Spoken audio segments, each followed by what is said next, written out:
The digital prowess young Nigerians displayed during the EndSARS protest played a huge role in its reach, fundraising, coordination, and message discipline. They used online platforms to share information in real time, coordinate activities with protesters across the country, fight misinformation, and document important events such as attempts by hired thugs and pro-government forces to subvert the protest and the fatal shootings in Lekki on 20th of October. Now, the challenge, says the movement, has been how to institutionalize the vibrant online activism demonstrated during the EndSARS protest into electoral politics and broader civic participation. The protest did a lot to dispel the myth of apathy among so-called lazy Nigerian youths who have been forced to provide social goods and services for themselves amid a weak state incapable of meeting their basic needs. Here to speak to this is socio-political analyst and managing editor of Avalon Daily, Ayodele Adio. Ayodele, it's good to have you with us. Good morning. Thank you for having me. All right. You've heard, the intro regarding all of this. There's already public debates on 2023 politics, and what will it take for the youth to change the dynamics of elections then when the build-up starts? And of course, we also delved into the issue of social media galvanization, as it were. I think it's just one simple word, and that's participation. The moment young people decide to participate in any electoral process, the outcome is automatically skewed in favor of young Nigerians, because the numbers are predominantly in favor of young Nigerians. Over 65% of the Nigerian voting population are below the age of 35. Now imagine if those numbers are deployed across the country, across polling units, and are mobilized to go and vote on election day. They ultimately would influence the outcome of the electoral process. Now the key question is, how do we get young people to the polls in 2023? What do we do to ensure that they participate in the electoral process? And how do we ensure that they are key and instrumental to the selection process of the candidates that will emerge in the 2023 election? So those are very critical questions that we need to ask. And there are no simple answers to that, because the entire electoral system is rigged in favor of young Nigerians, because young Nigerians, by virtue of being young, are socially mobile. That means they are going to get new jobs, they are going to relocate to new cities, and when they get promotion in offices, they are going to relocate from their neighborhoods. They are going to move from low-income areas to middle-income areas. And by virtue of that mobility, they are systematically being disenfranchised, because their polling units continuously moves. And so where they lived before, when he just started his job as a young bachelor, maybe somewhere behind Ipaja, and he's now a big boy and he can now move to Ikeja. But his polling unit is rooted in Ipaja, or he was a student in LASU when he registered to vote, or maybe in Uniben, and now he's got a job in Lagos. He can't simply move his polling unit from Benin to Lagos. And so the system has a way of disenfranchising young people, and until we sanitize the electoral process and make it extremely easy for people to register, transfer their polling units, and to vote, we're really not going to have young people turn out in numbers on election day. So I hear you, and I hear you talk, about participation, which you say is key. But is participation the only way, or is there more that young people should be getting themselves involved in? I mean, there are a lot of things that, because I don't like to always limit our entire democratic process to just elections, because it's more than just elections. You have to hold people who you've elected into power accountable to deliver on some of the promises they have made. You also have to ensure that they govern in accordance with the Constitution. And that's why you have civil society organizations that put pressure on elected public officials to do the right thing at the right time. And so participation doesn't just mean voting on election day. It's about volunteering for civil society organizations, for holding governments to account. And more importantly, young people need to have some sense of self-worth and dignity. There needs to be the realization that the political class or the people elected into offices are only holding those positions in trust for the Nigerian people, and their first employees to the Nigerian people, and they have a duty to ensure that the life and livelihood of Nigerians are well taken care of. And so essentially, we cannot be subservient to the people that we elect into office and allow the people who we elect into office walk around like demigods, whereas they hold these positions in trust for young people. So I think that part of having some sort of self-worth and dignity, that you matter in this entire process, and you are at the center of the entire democratic process in Nigeria, is an important element for young people to embody and believe in themselves, they're an important stakeholder in the entire process. Indeed, Ayodele, it's good to know, that last statement, important stakeholder. And earlier on, you talked about the electoral process being heavily skewed against the youth. Now, there are concerns that older generation of politicians, rather than leave the stage, may engage in putting their children or relatives in position of authority. Do you think the electorate is complicit, when scenarios like this happen?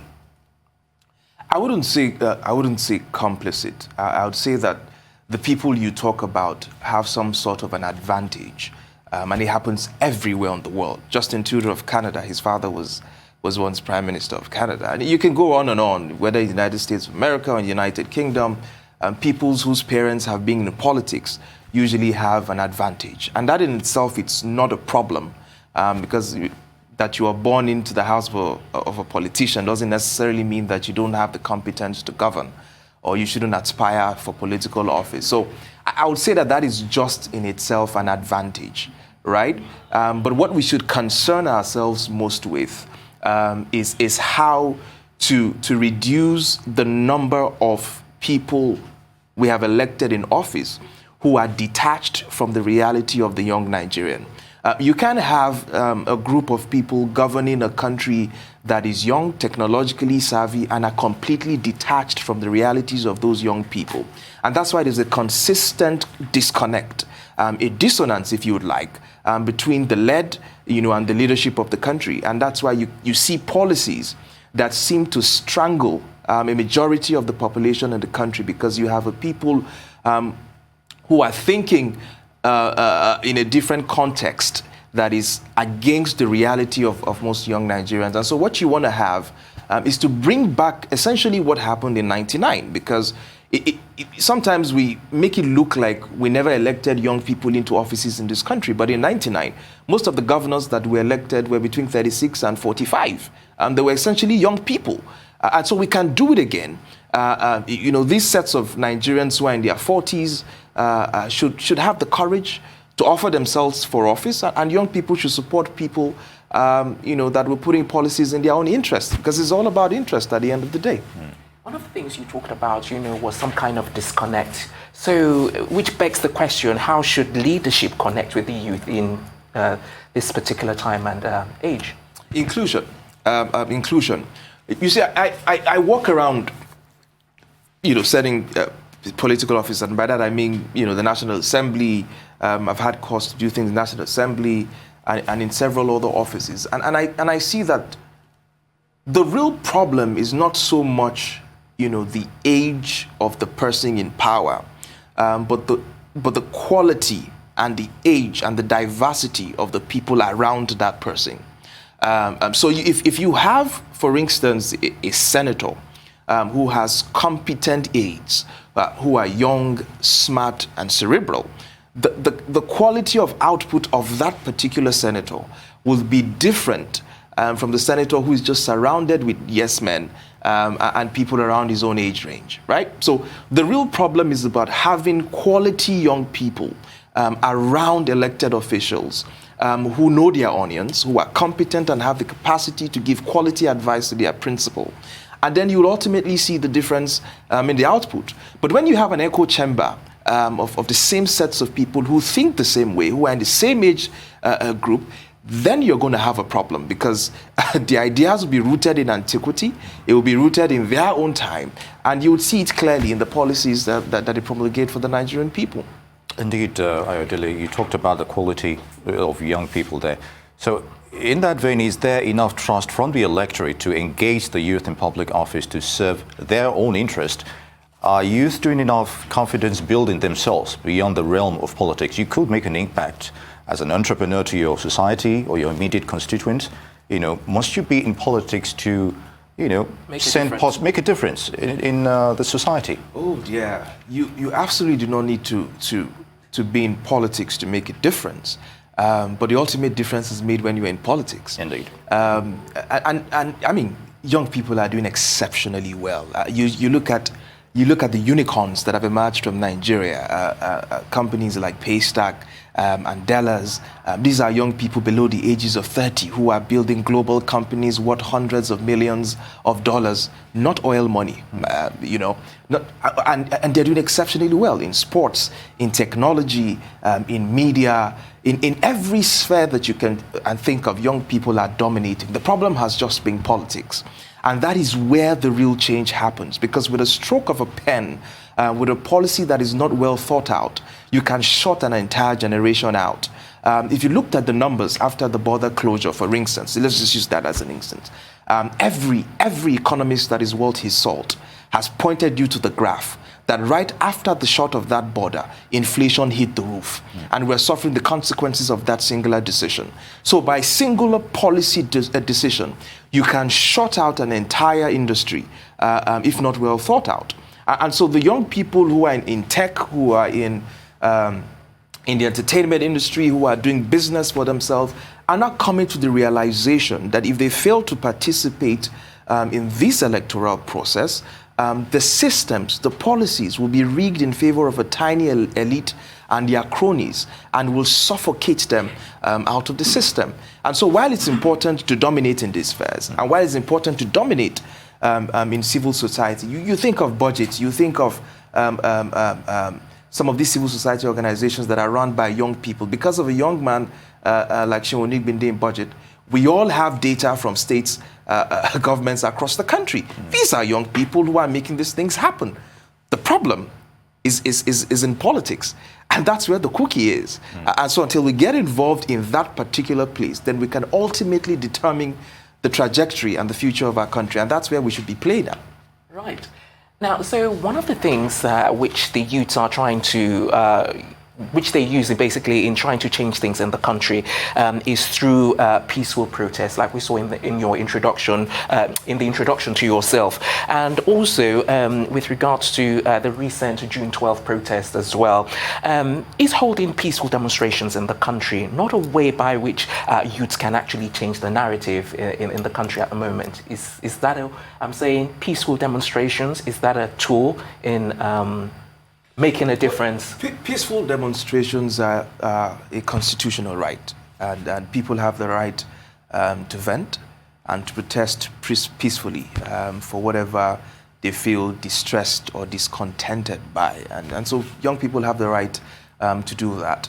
But whether that in itself is an end game is where I would slightly differ, because there has to be some sort of a broad strategic thinking that goes beyond expressing anger on the streets, because anger is really not a policy at the end of the day, right? So it has to go beyond anger and expressing that on the streets. But it's important because you need to harvest that anger into some sort of a strategic thinking as to how you're going to get into office. Because protest alone doesn't change governments. Elections do, and it happens at the ballot. So at the end of the day, we need to think about how to capture that ballot, how to ensure that we elect the people that will reflect the thinking of the majority of Nigerians, to elect people that would put in place policies that will lift millions of people out of poverty. Because the reality is this: in the last 6 years, the unemployment figures have been hitting the roof. Inflation has been hitting the roof. And that means your purchasing power has lost at least 40% of its value in the last 6 years, even though you have not had a corresponding increase in income. I don't know about you. But so essentially, Nigerians are getting poorer by the day, and young people are struggling to be socially mobile. So it means that at the end of this administration, for instance, 8 years, you add 2 years, young people have essentially lost a decade, right? So you need to catch up quickly, and then we need to get into people into office who can make us accelerate this process. Economic development opportunities that can make us close this gap in short space of time. And so I would argue that while we protest, while it's your constitutional right to protest, we must begin to think selfishly against our own interest and vote people who are likely to advance this interest in 2023 and even beyond, both at the federal level and at the state level. Because I know there's always so much focus on the federal government and we ignore what happens in the states and local governments. So there has to be equal attention paid to the states and the local governments as much as we pay attention to the federal government. And ultimately, I'm confident that if we do it right, if we organize, if we harvest the anger on the streets of Lagos, in Port Harcourt, in Kano, in Kaduna, in Zamfara, and we'll ultimately be able to change the course of our country. Yeah, changing the course of the country. But then again, you also mentioned the fact that the youth are an integral part of the electoral process, of course, in governance as well. But the issue of financial inducement, in terms of getting certain candidates elected in office is still, a recurrence decimal, even in the last election. Maybe not as much as what we have in the past, but it's still there nonetheless. So how do we change that perspective? Yeah, I mean, it's a real problem. And it's a problem because a lot of people are poor, right? And so with 1,000, 2,000 naira, you can buy people's votes. That's mortgage in their future. Exactly, mortgage in their future. My good friend Gbadebo, always says something, which is you have to meet people where they are to take them where they ought to be. And while we're thinking about 2023 and the elections young people want to participate in, we also need to be mobilizing the kind of resources that is required to deliver the change that we want to see happen.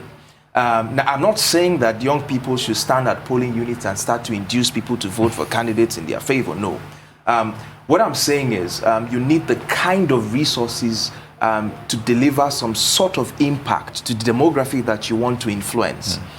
They need to be able to see, that, because if you think about it, elections at local level is really about who has their interest at heart. And what the common man actually sees as having an interest at heart is the person who sends him money to marry a second wife, the person who sends him money for his child's naming ceremony, the person who attends the burial of his grandmother and gives him a token in an envelope at the end of the day. And they see those kind of people as being part of them. Not the smart, wonky guy who drives in from Lagos once in a year, who doesn't even wave at them from his tinted SUV. So that's the disconnect there. So I'm saying we need to mobilize resources to begin to impact this demography of Nigerians, to do socially responsible projects in these areas, for these Nigerians to begin to believe that, this guy really has my interest at heart. And if I elect him into office, if he can do this without being in office, I guarantee you he can do much more if he gets into office. And that's where we need to be channeling those resources into. And then if we do that sensibly, and young people across the world, we can mobilize these resources to ensure that that impact is felt. Like you rightfully said in the protest that happened sometimes last year. And if we organize ourselves smartly, I think we'll be able to make a difference. Voter inducement is not so much. Shekaro got elected in Kano in 2003 for 2 terms. He beat an incumbent governor, Rabi Musa Kwankwaso. Malam Shekaro at the time was just a teacher. He didn't have enough money, but he had a brilliant and a compelling message that pulled people in. Because one thing we always forget is the quality of the message that the candidate has. And message trumps finances every day of the week and twice on Sunday. There's a reason hundreds of thousands of people go to Ota after a busy week in Lagos to go and listen to a sermon. There's a reason people trek in their thousands to go to El Zazaki's mosque in Zaria. There's a reason people are crowded in evening service after a hard day at work. They want to listen to a message. And except young people can articulate a message that resonates with people across the country, it doesn't matter the amount of financial inducements that you make, you won't move the needle. But with a quality message that reaches to hearts and minds, that galvanizes people, and you support it with the resources that you have, I think we'll be able to make a meaningful impact and the change that we have long dreamed about in our country. Well, I hope so, because part of me still feels that, when you're looking at the youths and looking at the challenges that they face in terms of the financial situation, and we talk about voting inducements, I just find it hard to sort of believe that we can marry the two and actually get to the place where you want us to get to. But let's not dilly-dally about that. Let's move on in our conversation. Let's talk about secession and what your thoughts are on that. Secession. Change of topic. I mean, where are we seceding to in the first place? I mean, I've heard these debates every now and then. The Oduduwa Republic wants to, there's a group in the southeast that wants to secede from Nigeria. And I think it's just a cry and a desperation for good governance. We have a political system that has failed to deliver the dividends of democracy to the average Nigerian. It has left them poor, it has left them hopeless, it's left them without anything for the future. And so it's a cry for help, it's a cry for desperation. And I do not think that the Nigerians that I interact with every day really want to go their separate ways. I think it's a cry for help, it's a cry for desperation, it's a cry that people who have been left behind want to be heard, and that's what you're seeing across the country. And if we don't solve these challenges and these problems, many of them economic, many of them access to opportunities, we're always going to have this issue. You see, the reason why you check the list of people elected, or list of people appointed in certain positions, to check if the person from your village is there, is because the opportunities for social mobility are slim. And so everybody's struggling to get into some tiny spaces for opportunities, and then it becomes a problem when you feel not represented in those places, right? So I think what we need to do is to bake a bigger cake. Of course, there are certain things that need to change constitutionally. I would argue that a certain amount of issues have to be removed from the exclusive list, and there are certain things that can be handled by state governments. We can't keep policing from Abuja. We can't keep running agriculture from Abuja. There are a lot of things that have to be taken off the table of the president and be democratized into states and local governments. And to that extent, the buzzword restructuring. Some things have to be restructured, albeit through a constitutional amendment process. Many of those things need to change so that, and you see, my major argument for restructuring is, as long as we can stop people pointing fingers, because what happens now in many states is that everybody seems to point the finger at Abuja as the problem, and then that shields you from poor governance in your own state or in your own local government, because you simply can't point to Abuja. So if we restructure, and everybody knows that there are more responsibilities in the hands of the governor, on the governor that you elected, and you cannot point to the Fulani man or to the Igbo man or to the Yoruba man, then maybe we'll begin to hold our local leaders more accountable. Because at the end of the day, we talk about this Yoruba nation or this Igbo nation. For God's sake, between 1800 and 1840, the entire, what we call geographically the Yoruba nation, was at war for 40 years, right? Today we talk about the European Union, some sort of a European identity, as if it's one core bloc. We forget that just 50, 60, 70 years ago, it was turmoil in the entire European Union. Nations were invading nations, but they've now forged an identity, albeit through trade, bilateral relationships, and they look like some sort of unit with a core identity. The problem is that we have failed to build a core identity in Nigeria, and I think it's because we have largely emphasized on politics rather than the economic importance that each regions bring together. Before the amalgamation of 1914, we have been trading amongst ourselves. Mm-hmm. There have been merchants from the north doing business with people in the south. So this whole idea of let's just pack our loads and leave, we'll be better off on ourselves, and all of that, I just think it's a cry and a desperation for help. It's a cry and desperation for a rejigging of our political system that is rigged in favor of the elite. Because it looks that the current political system works simply for the elite. And that's why we keep asking the common man to make sacrifices for a tiny political elite that have delivered only poverty and insecurity in the last 3 decades. When there's a when there's an economic problem, we tell the common man to bear the burden of paying more for petrol. We tell the common man to be sacked from the civil service because the state no longer has resources to pay for his salaries, whereas the governor still rides on 6, 7, 8 SUVs to go and attend the town hall meeting. So ultimately in Nigeria, it looks like the system is set up to favor a tiny political elite, and that system needs to change because that political elite has to commit class suicide if we're going to make any progress. And the Nigeria or the Nigerian entity needs to begin to work for the common man, to deliver justice to the common man, to deliver economic opportunity to the common man, and to give hope to the common man. And for us to do that, there has to be not just a shout for secession, but the renegotiation of the terms of engagement, which is rooted in our constitutional setup. And by that, I mean certain things need to be devolved to the state, certain responsibilities need to be taken off the federal government's table, and then maybe we can begin that conversation of some sort of fiscal realignment in our country. And maybe that might help us make a bit of progress. But absolutely. I do not think secession, is the way forward. Okay. I believe that we're one people. Okay. I believe that we can build a relationship together. Right. And I think that we can forge a national identity. Well, let's hope everyone watching believes the same as well. But It's been very interesting hearing your thoughts and your insights and your perspectives. Thank you. Many thanks. Ayodele Adio, socio-political commentator there. Thank you very much once again. Thank you for having me.